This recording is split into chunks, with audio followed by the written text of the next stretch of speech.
Optimal health for high performers. This is the Health Upgrade Podcast with Dr. Nawaz Habib.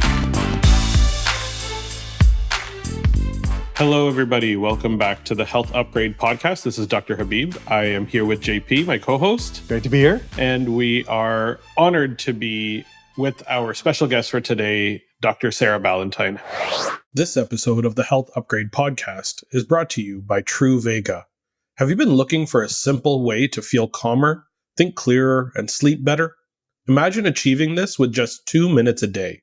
I'm excited to introduce you to Nutrivore, a handheld device that supports your nervous system through gentle vagus nerve stimulation. As a doctor specializing in functional health and wellness, I've seen firsthand how Nutrivore has accelerated healing in my clients. I've used this device to help people with a range of issues, from sleep disturbances and heart palpitations to digestive dysfunction, nervous system imbalances, and mental wellness concerns. The results have honestly been remarkable. Nutrivore is designed to catalyze and accelerate the shift in your body from fight or flight to rest, digest, and recover mode, helping you manage stress, maintain mental clarity, and unwind more easily. It's not just theory. I've witnessed its positive impact on real people facing real health challenges. The best part? Nutrivore fits seamlessly into your routine. No need to carve out hours for wellness. Just 2 minutes a day can make a difference. It's a small investment of time for potentially significant benefits in how you feel and function each day. If you're curious to experience Nutrivore for yourself, visit nutrivore.com/upgrade. You can save $30 on your device by using the code UPGRADE30 at checkout. Remember, that's nutrivore.com, TRUVAGA.com/upgrade. It might just be the first step towards a calmer, clearer you, just as it has been for many of my clients. How are you, Sarah? I am wonderful. Thank you so much for having me. We are honored to talk to you today about your wonderful work with the book Nutrivore. I've got my copy here. You've got your copy behind you, or the cover behind you. And I'm excited to dig into this idea of what it means to be a Nutrivore. What does the word Nutrivore mean? I'm sure people can kind of put the play on words together, but how did you come up with this idea of becoming a Nutrivore, and what does it mean to be a Nutrivore? So I started my career in the wellness community kind of by accident, right? I came through restrictive dieting, but I have a background in medical research. I have a PhD in medical biophysics. And I have been part of this community now. I've been, I guess, what you would call a wellness influencer for 14 years, I guess, coming up to. And so over that period of time, I've seen a lot of changes, a lot of shifts in the community in terms of like what's popular, what's trending, what are we talking about? And as somebody who's kind of had to address my own health issues through diet and lifestyle, as well as some conventional medicine and some functional medicine. And then also I've had longstanding battles with weight. I've lost over 100 pounds 3 times. And had to sort of come to terms over the last 5 or 6 years that I had learned an eating disorder through the restrictive diet community that I used to belong to and be a leader of. In that kind of like collection of experiences, I became extremely interested in the commonalities between diets that have a really strong scientific research basis to support health benefits, right? So you've got studies showing that a vegan diet lowers cardiovascular disease risk. And then you've got studies showing that a Paleolithic diet lowers cardiovascular disease risk. Well, those, not just on paper, but on your plate, look very different, right? So what is the thing that these have in common beyond just reducing processed foods?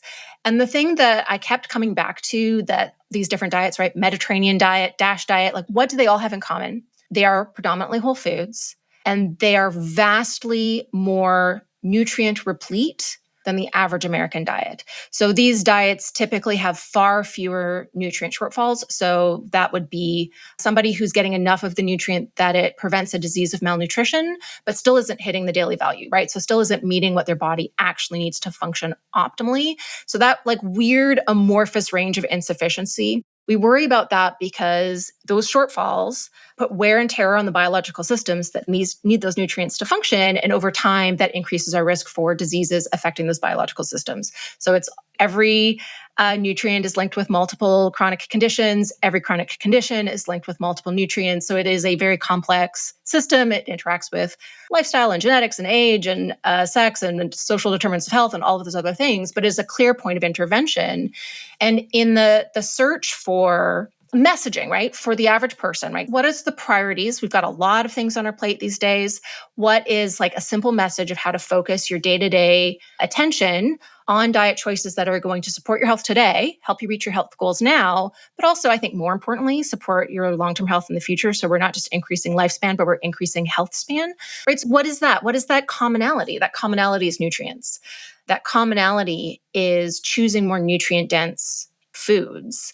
And so as I got very, very nerdy about nutrients, was recognizing some mismatch between my direction in the scientific research that I was doing, but also my philosophy around food and the restrictive diet community I used to belong to, I wanted to build Nutrivore to fill what I see as being like an educational gap that nobody is fulfilling right now, right? So we don't learn about nutrients and what they do in the body and what types of foods have what types of nutrients in school. That's not incorporated into, if you read through the entire USDA dietary guidelines for Americans, it's a pretty lengthy little booklet. At no point does it explain to you, what does vitamin C do? And what types of foods have vitamin C? What does potassium do? And what types of foods have potassium, right? You got a little bit of your things to limit, and here's your food groups to add, but there's no actual education to explain why. But that's also not a service that we're doing in the wellness community, right?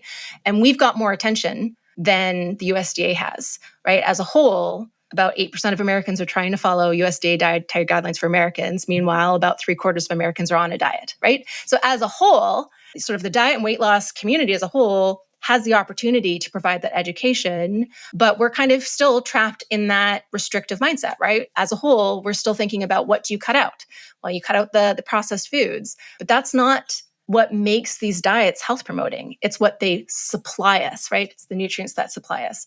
So I built Nutrivore to kind of fill that educational gap and start talking about nutrients and what they do in the body and what foods have what nutrients and the eating patterns that help us get the full range of nutrients our bodies need, where that, flexibility is to personalize for an individual's taste preference, diet values, budget, time and energy they have to prepare food.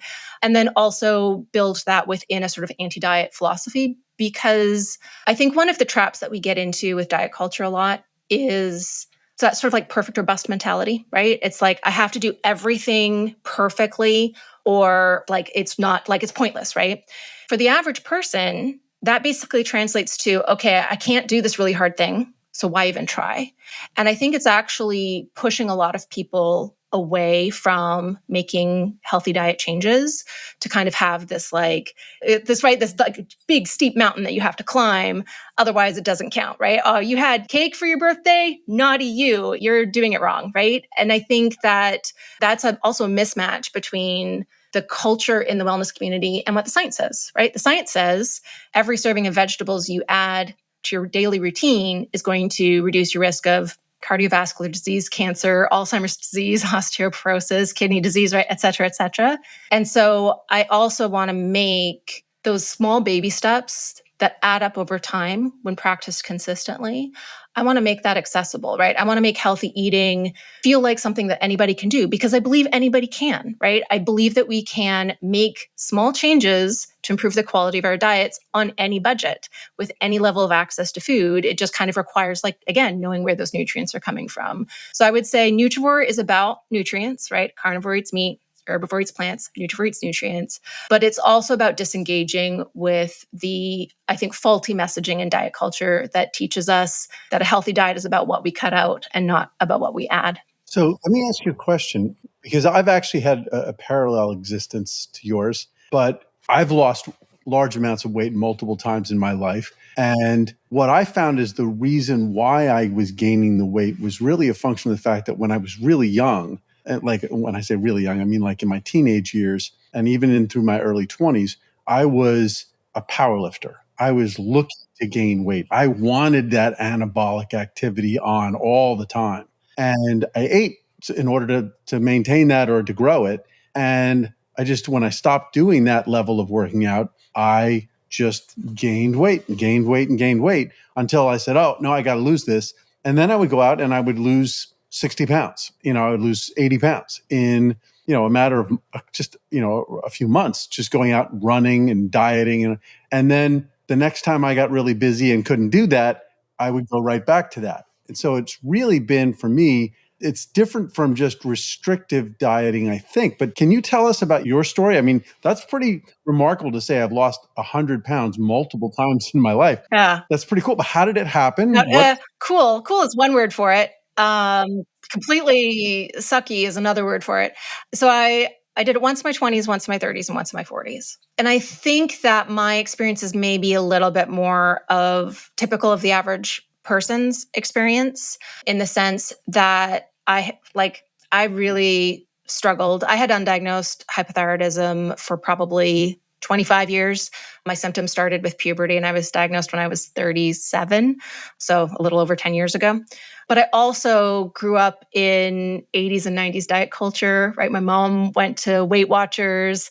There was a lot of counting points, counting calories, not a lot of education back in those days about calorie quality, which I would argue is nutrient density. So I can remember doing things like having a slice of white bread for a meal, right? It's not nutritious, it's not going to keep you full, right? It's not going to do much of any good, right? But very calorie centered, which I then switched for carb centered. So the first time I lost 100 pounds was on a fad version of a low carb diet, and it worked until it didn't, right? And I think that's the real challenge. So the psychology of restrictive dieting is really fascinating, and it definitely meshes with my own personal experience. So what happens when you restrict a food, right? That tends to go with very dichotomous thinking when it comes to food. So this is my list of no foods or bad foods. I'm going to be a bad person if I eat those bad foods. Here's my list of yes foods or good foods. And I can feel really good about myself if I'm eating my good foods. The kind of natural psychological consequence of that is increase in food obsession and food fixation, right? So that's what a lot of us will kind of talk about, the food calling my name from the pantry. That's definitely been my experience. And that is a normal psychological consequence of restrictive dieting. And so for me, the initial, ups and downs through my adolescence was all calorie counting, but then the restriction was just carb grams and sweet treats and comfort foods, right? And then the second time I lost weight was also low carb. This most recent time was finally fixing my eating disorders, right? So what happens is when that life gets in the way, right? So you increase food fixation, food obsession, it magnifies cravings. And it makes us more susceptible to what's called disinhibition, right? So that's that moment of, okay, I've given in to that craving, but now I don't feel like I have control, right? So now I'm just eating, right? I'm eating way more than I intended of this thing that I gave into, or I finished that thing and I moved on to the next thing, right? And all of my health behaviors unravel. It's the I will start my diet again on Monday challenge. And that's really well documented. So what happens is the more often you diet, the more likely you are to develop an eating disorder. And I developed binge eating disorder in my teens. And then I traded that no, I didn't trade it. I added on top of it orthorexic behaviors in my 20s and 30s, right? So this very intense obsession with only eating the foods that I deem to be good, right? Healthy foods. And so my challenge, I think, was always the thing that drove, right, the weight regain is the same thing that drives weight regain for most people, right? It's that eventually you're too stressed, you're not getting enough sleep, you're too busy, you skipped a meal and you're over hungry. And then because you've been restricting these foods, now you have more disinhibition. So now when you do finally eat, you don't have control. I think combined with the other challenge that I faced, and was why I had to go through multiple cycles of this, because who knows how many 20 or 30 pound yo-yos I did in between the 100-pound yo-yos. Someone does, but not me. The other challenge is diets teach us a way too big energy deficit, right? So all of the weight loss diets out there, and I was very susceptible to the diet culture messaging because I had terrible self-esteem and felt really bad in my body, partly because I was sick with undiagnosed chronic illness and like partly because I was morbidly obese. I was about 300 pounds at my heaviest. So the other challenge is all of these diets are like 1,200 calories, right? Like a high caloric diet might be 1,600 calories. And I've always been an active person. So like I've always walked, hiked, I ran marathons in grad school, I then did CrossFit, then I did powerlifting. Like I've always been an active person. So my, like base caloric, expenditure is probably 2,800 calories, right? Like something like that. So a 1,200 calorie diet when you need 2,800 for maintenance. So it happens when you have too high of an energy deficit. And I would argue that 500 calorie, the very common 500 calorie deficit is probably too high for most people, especially for maintaining for a long period of time. When you have too high of an energy deficit, that causes some physiological adaptations. So one is not just a decrease in your basal metabolic rate through suppression of thyroid hormone. Bigger than that is a decrease in non-exercise activity thermogenesis. So all of the calories that we burn fidgeting, right? Just moving around, that's not exercise. And what that feels like is a lack of motivation to do stuff. What that feels like is I walked through the kitchen past that like, oh man, somebody dropped, spaghetti sauce down the cupboard. Ugh, I'll clean it later, right? Instead of, if you're the type of person who like sees that mess and cleans it up right away, when you have that energy deficit and your body starts trying to conserve energy, you suddenly walk past and you're like, oh, can't deal with that now. You walk past the kids' toys or the dog's toys on the floor and you're like, oh, no, I can't. I'll do it later, right? So like it feels like a lack of motivation to do things. And then you, on top of that, right, your other major physiological adaptation that's happening from that energy deficit is an increase in ghrelin. So your ghrelin doesn't get suppressed as much from a meal and it increases more between meals, driving hunger signaling. So you get hungrier and hungrier over time. You're less satisfied by your meals. You're burning fewer calories, but you also just have like no motivation to do anything. So like even exercising now, oh man, it feels like such a major task because your body is fighting it, right? That is, your body's like, oh man, there's not resources. We need to survive. We need to hold on to all of the resources we possibly can. And so when you combine that with the psychological adaptations, the increased food fixation and obsession, the higher magnitude cravings, right? The higher susceptibility to disinhibition, like that is your perfect storm of like, of course we can't sustain it. Of course we can't do it. Of course we're going to gain the weight back, right? Like, of course it's going to drive the yo-yo. And I would argue that the diet and weight loss industry is built on that system, right? So first of all, there's no winning, right? These diets set us up to fail. And then diet culture teaches us it's our fault, that we failed, not the diet failed. The diet was never sustainable. They want repeat customers. Yes. And that is also what's driving more and more restrictive fad diets, right? So I cut out a bunch of foods. I lost a few pounds at first, right? I felt really great. It was going really well. I guess since that stopped working, the next thing I better do is cut out more foods, right? So I'll like upgrade to the next more restrictive diet and the next more restrictive diet and the next more restrictive diet. And that makes us susceptible to food fear, right? And what I would argue in a lot of cases is predatory marketing, right? Be terrified of that food, buy my supplement. That is what we're seeing sort of all over the wellness community. So over the same period of time that I am recognizing that this is a major part of my journey, and getting just like nerdy scientist fascinated in what's the commonality that's supporting health, you can really see why I've decided to lean into a more permissive mindset and a much more sort of anti-diet philosophy with Nutrivore. Because for me, I don't care how you eat today, right? You could have a perfect diet today. Great. That makes no difference for your long-term health. What matters is how you eat on average over years and decades. And the diet yo-yo is going from these like two extremes of like way too restrictive to I don't have any control. So the average diet quality is really low. And that's increasing our risk for type 2 diabetes, cardiovascular disease, cancer, everything. So how do we increase diet quality on average over time, we have to set things up to be sustainable. We have to make it so that it's doable.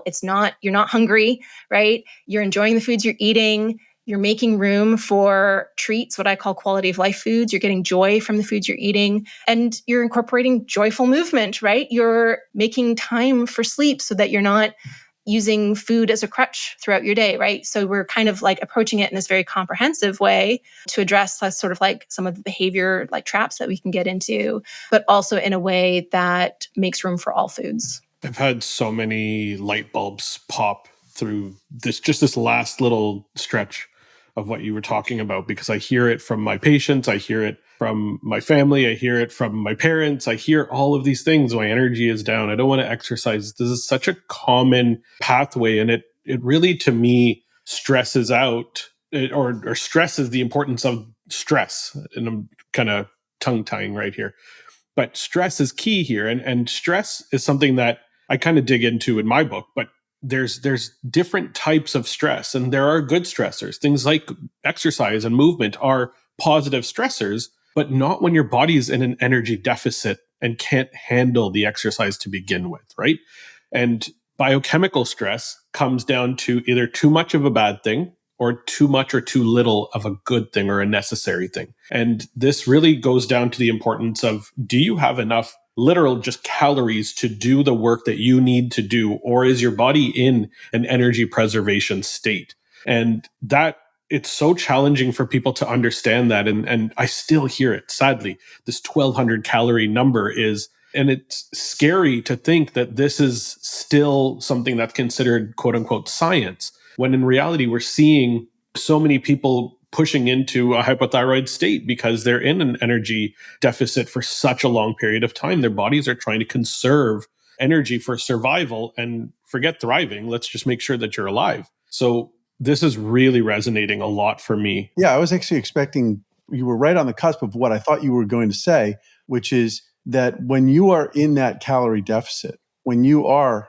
hungry, you are in a sympathetically dominant state in your autonomic nervous system. And if you are chronically in that state, that leads to chronic inflammation. And we know that inflammatory cytokines are going to, in your central nervous system, affect things like serotonin, dopamine, norepinephrine, orexin, and other things. And, when you talk about not having the motivation to clean the tomato sauce streak that's down the cabinets, well, that's coming from a lack of dopamine. You're literally not making it because you're in a sympathetically dominant and inflammatory state. The other piece of it is, and I'm going to push back slightly because I am a fan of intermittent fasting. So I am a fan of restricting the window in which you eat and making certain that, yes, during that window, you eat all the calories that you need and you eat the nutrients that are, but it's really important to understand that if you want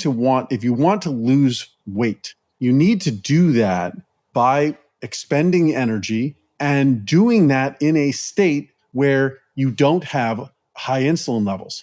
Because the moment your insulin levels are high, your fat cells simply aren't going to release the fat. You're going to rely solely on glucose and glycogen and then become fatigued and not do anything. So, when you talk about restricting calories, yeah, I'm all on board. Restricting calories isn't the solution. But restricting the time window in which you eat is probably something that's pretty important. And it goes back to the fact that we didn't have refrigerators 150 years ago. So you didn't wake up in the morning and go to the refrigerator and pull out the carton of milk and, get your Cheerios and cut a banana and eat it, because unless you lived somewhere where they grew bananas, you didn't have bananas. And bananas didn't look like that 100 years ago because we've basically, bioengineered them into one type of banana. And I won't go into that story too much, but we're anti-Cavendish banana over here is basically what I'm hearing. It's only the fact that 60% of the crop gets thrown away because of mold. And, we end up, literally having only 40% of bananas that grown actually make it to the store. So we definitely have biodiversity issues with bananas. So I want to touch a little bit on intermittent fasting, and we'll probably just agree to disagree, I think. So I want to recognize, first of all, that it is a really profound tool for a lot of people to achieve an energy deficit. And for people for whom they've tried everything and that is the only thing that is sustainable, I'm like, all on board, great. Like, I think it is like any tool, right? It's got a time and a place where it can be life-changing. But at the same time, I think that all other things being equal, breakfast as a regulator of circadian rhythm, because most people implement intermittent fasting with a late time restricted feeding window rather than an early time restricted feeding window. The benefits of breakfast for supporting food choice later in the day, for improving actually glycemic responses to subsequent meals later in the day, and especially for females for regulating the HPA axis. I think it's really hard for me to square that research with intermittent fasting, because intermittent fasting, you can attribute the majority, especially with a late time restricted feeding window, you can attribute the majority of the benefits to the weight lost. So if it is the only way that helps you achieve a more metabolically healthy body size, again, I think it's a great tool for that. But especially for people who deal with chronic stress, who probably already have elevated morning cortisol, eating breakfast can help bring that down. It can be a really key component of recovering normal adrenal function through acting as a Zeitgeber and cementing circadian rhythms as well, and set us up for a more sustainable, healthy eating patterns later in the day. So I think my approach is, given that my top goal is sustainability of healthy eating patterns. And I would say from a weight neutral perspective, right? So let's improve diet quality regardless of weight goals, right? Let's support long-term health. For most people, that will result in normalizing to a metabolically healthy size for their bodies, but kind of separating out health goals from weight goals, right? Because those aren't necessarily always compatible. So in the interest of making healthy eating sustainable, I think the 3 meals a day pattern is the most likely to achieve that end goal. I'm going to add a little asterisk onto that. I agree. And I think there's a time for each of these concepts to be available for people, right?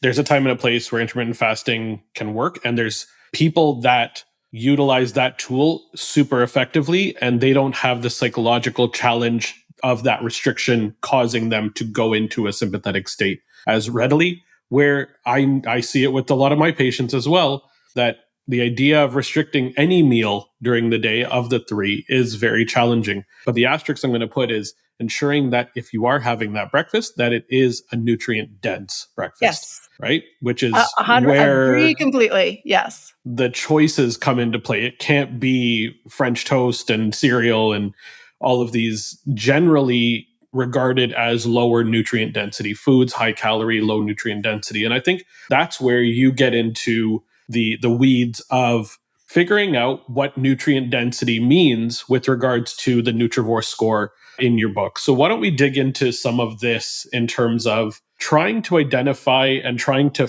sort through what does it mean to pick more nutrient dense foods, and what do more nutrient dense foods look like? I think that has been the question at the heart of, there's a lot of people in the wellness community who've talked about nutrient density for a long time, right? So if you look at Dr. Terry Wall's work, has been entirely based on nutrient density since her TEDx Iowa City talk went viral in October of 2011, if I remember correctly, right? So there have been people talking about nutrient density for a long time without a tool for quantifying it. So nutrient density has been scientifically defined as any food that delivers a large amount of nutrition for the amount of energy it contains, scientifically defined since the early 2000s. There's been a couple of dozen different ways of quantifying that developed in the scientific literature, none of which have made it to prime time, none of which have been adopted by any institute or agency. But my challenge in developing Nutrivore, one of the very first things I did was go, okay,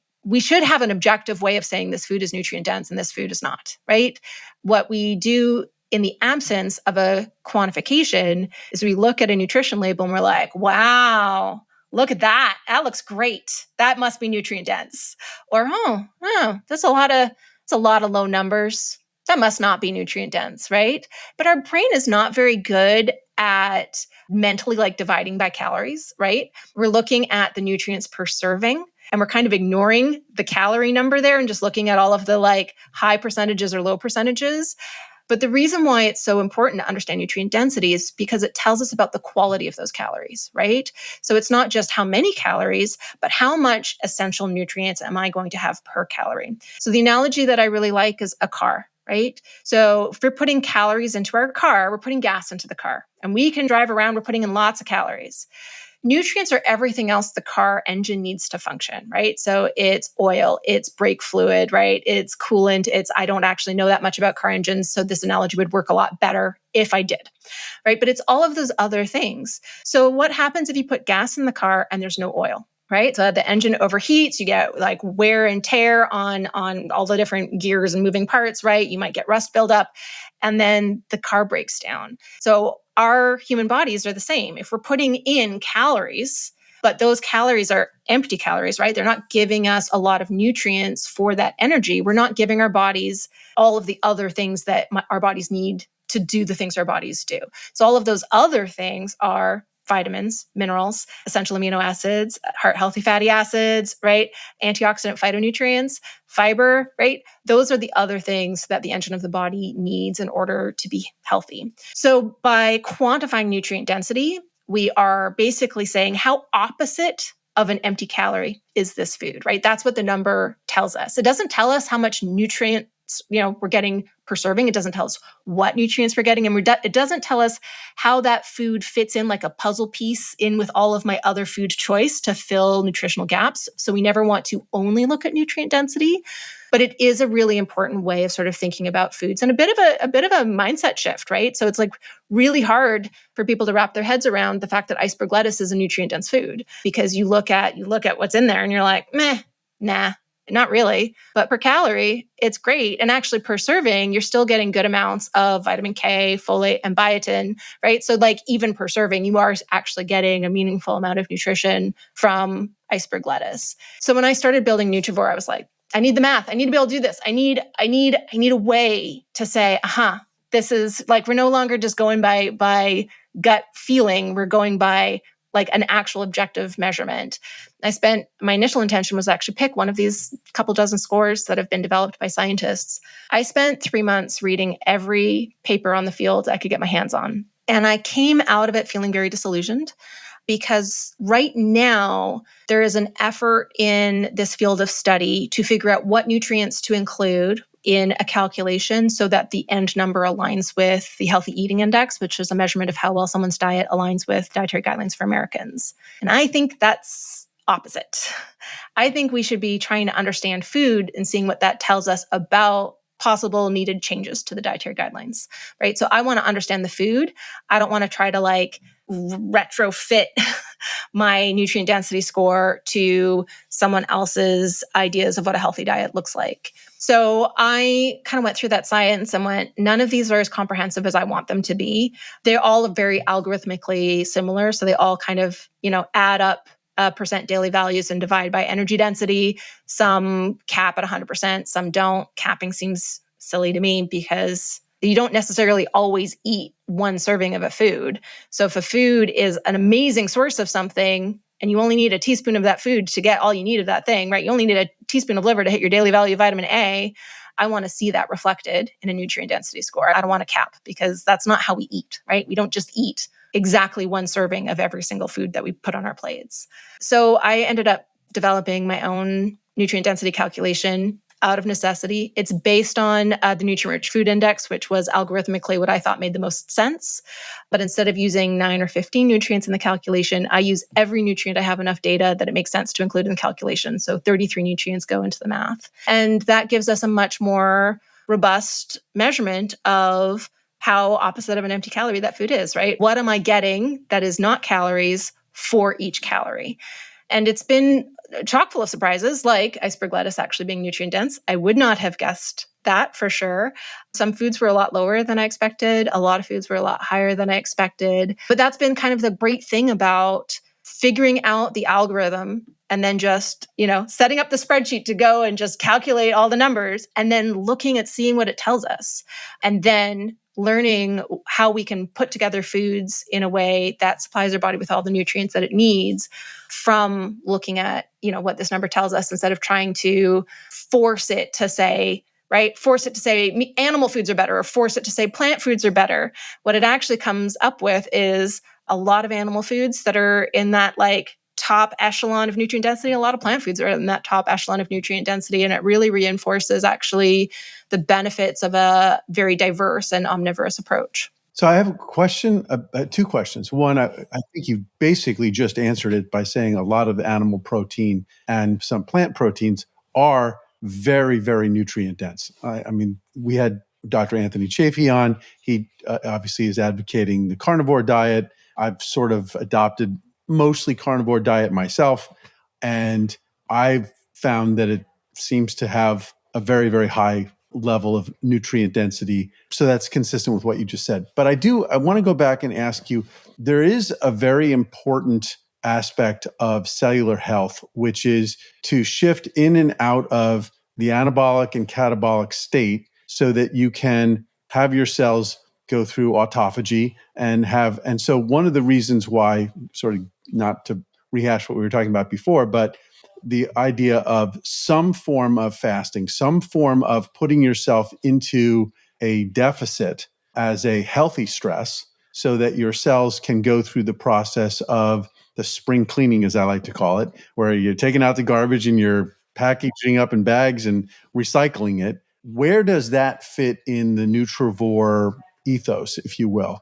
How do you fit that culturally preserved concept of fasting as a healthy way to cleanse the body? How do you introduce that or incorporate that into the Nutrivore lifestyle? So I would distill Nutrivore as the goal of getting all of the nutrients our bodies need from the foods we eat, ideally without engaging in a restrictive diet mindset, but respecting dietary restrictions for medical needs, for religious or moral reasons. And so I say like default mode on Nutrivore is plant-forward omnivore, 3 meals a day, a snack if you have to go more than about 6 hours between meals, and then balanced meals, right? So our meals include a quality protein, a whole food starch, and fruits and vegetables. Ideally, about a 2-to-1 ratio of vegetables to fruit, about half of our plate covered in fruits and vegetables. That's kind of like the default mode.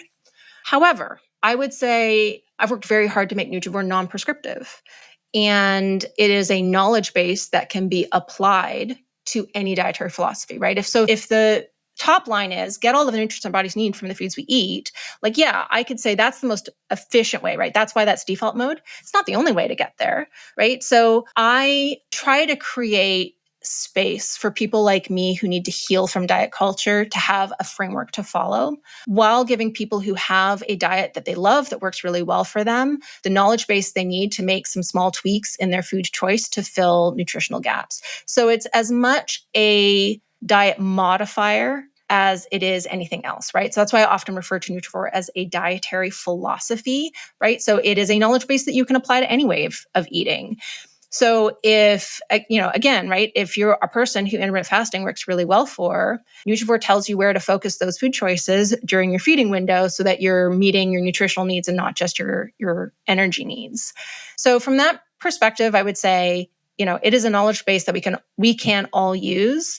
From an autophagy specific lens, I would say that's where lifestyle is incredibly powerful because getting enough sleep increases autophagy, right? Exercise stimulates autophagy. There's other ways to stimulate autophagy outside of a 4 or an 8 hour feeding window. And so we can still, right, approach health in this more comprehensive, holistic way and also talk about the benefits of living an active lifestyle, of getting enough sleep, of actively and proactively managing stress, and of seeking nature and social bonds and community, right? So taking that more comprehensive approach, autophagy doesn't just have to be stimulated with our eating behaviors. It's also affected by our lifestyle choices. Yeah, I'll agree with that myself.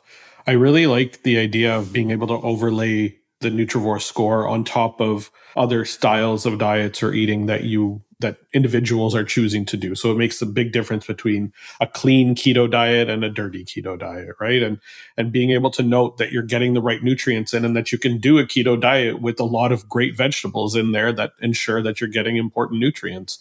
And a lot of people don't realize that. We're often in this mindset of, bacon and eggs and steak, and that's what you have to do all the time. And if you're not getting the grass-fed versions and you're not choosing And I even love that you were able to decipher that there are even differences between conventionally raised and organic or whatnot, grass-fed or wild raised, those types of things. So there actually is a difference in terms of the Nutrivore score when it comes down to how these plants and animals and foods are raised in the agriculture around them. Do you want to dig into that a little bit? Yeah, I think, first of all, there is very limited data to go. So I've done as much analysis as I possibly can, comparing conventional to organic, conventional to grass-fed for beef, farmed versus wild-caught for seafood, or like refined olive oil versus extra virgin olive oil. So I've tried to, as much as I can, kind of like sift through that.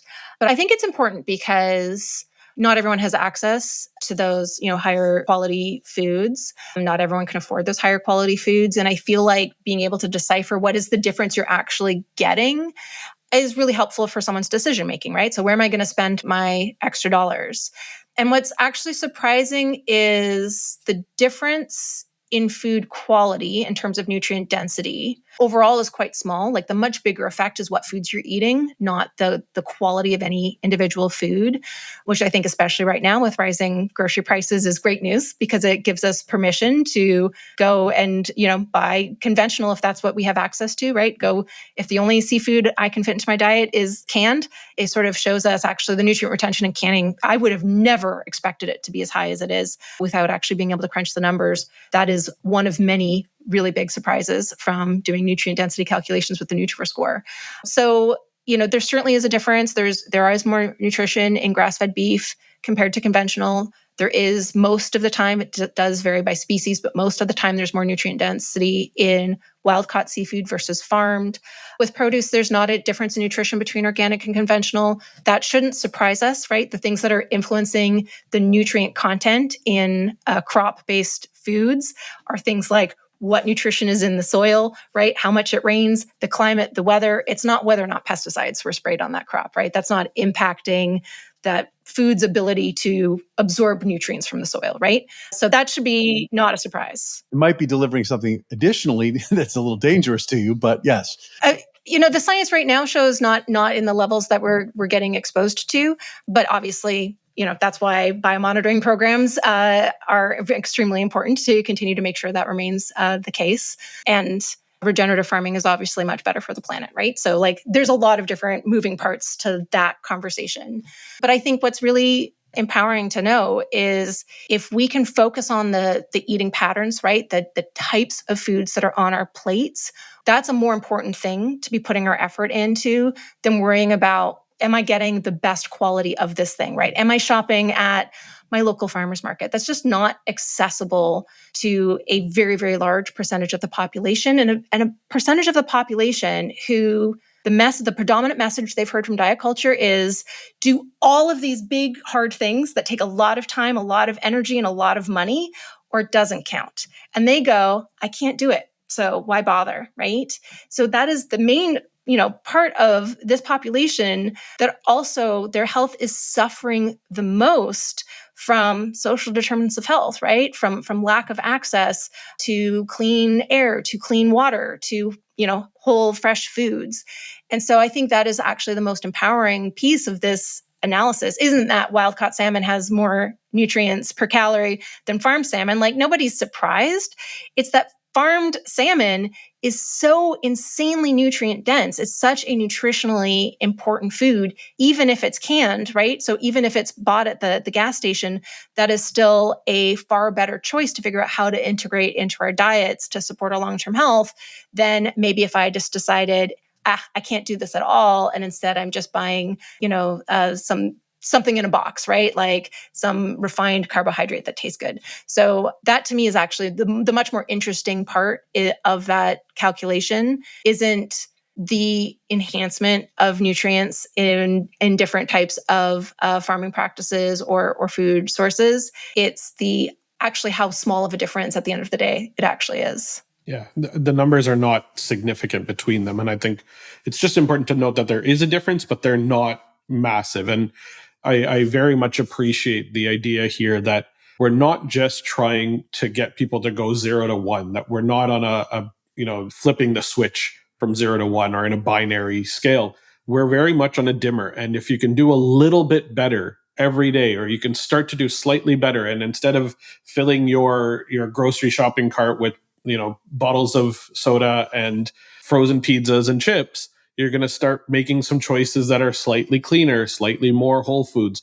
Just starting that process out and realizing that even a 20, 30, 40% shift in what you are eating is going to have a massive shift on your mitochondria's capacity and ability to metabolize and function at a slightly higher level, and moving things in the direction where change can begin to occur, right? And people start to become empowered. So I think that's what I'm gathering from this. Does that sound pretty? Yeah, I would say I want to take this from a habit perspective, right? So we're looking at developing overall healthy eating patterns as lifelong habits. And I don't think for most of us, obviously the world has all different kinds of people, and some people ripping off the Band-Aid and doing a 30-day challenge, like that is like their path to lasting change. And if that's you, amazing. I would say the majority of people kind of need to break things up into baby steps, right? And master each step one at a time for however long it takes to get that down, and then build on that. And so I want to create more of a permission structure. So it's like, yes, if you're not eating any vegetables right now, just adding a single serving per day is going to be a huge favor that you're going to do for your long-term health. Let's work on adding that one serving. What meal is the easiest? Okay, let's go there. What are the vegetables you like? Okay, let's start there. How do you like them? You like it with ranch dressing? Okay, let's start there, right? Let's find our entry point and help people take that first step. Get that first win. Because when you are building on a success, right, building on a win, building on a thing that you feel really good that you did, I think that's how we create lasting change, compared to that, like, I have to white knuckle my diet until I can't do it anymore. And then I'm just feeding that on again, off again, diet yo-yo. On the dopamine psychology side of things, it's the small wins. And when you start to have these little small wins, you start to notice that you feel better about the little things, and you feel better when you do certain things. And incrementally, you're going to have those positive, uplifting moments, and over time get to the point where you can choose a completely whole foods diet. But for a lot of people, I can see where it would be incredibly overwhelming to shift 0 to 1 or 100% whole foods right off the bat, because habits are going to be different. The psychology of habit change and diet change, and even just the sensitivity of our taste buds, totally, right? Like, I'm thinking about the 4 A's that we talked about when we talked about detoxify. And, the first one is assess. The second one is avoid. The third one is is to add. And the fourth one is to allow. And know that you're not going to be perfect. And, you want to make this something that's just a new direction you're moving. It's a long journey that you're going to get to. And so I think that what you've done with Nutrivore is really great, because it sets a new direction of thinking. It's not telling you that you have this goal, and if you don't reach that goal, you failed. It says, just move in this direction, whether or not you want to integrate it with intermittent fasting, or with, if you want to go, paleo or anything, just recognize that the food you eat should include the nutrients that you need in order for your body to function optimally. And you can get those nutrients from many different sources. And if you choose to go in a direction of being a carnivore Nutrivore, you can do it. If you want to go in a vegan Nutrivore way, you can do it. If you want to do it through intermittent fasting, that's fine. Just make certain that your body's getting the nutrients that it needs to function optimally. I think that's the takeaway for me that I got from it. And I think that that's exactly the right message that we all need to listen to. It's that's not my about intended. That's my intended message. So that makes me feel good about this conversation, because it means that message came through. So thank you. Yeah, this is, I think for a lot of people, a phenomenal starting point. Just to understand it, for people that are thinking about it, being challenged with it, or you've been in that restrictive diet culture, similar to what you were dealing with, Sarah. I think for a lot of people, reworking how you think about what a diet really is, or what providing nutrition to your body really truly means, right?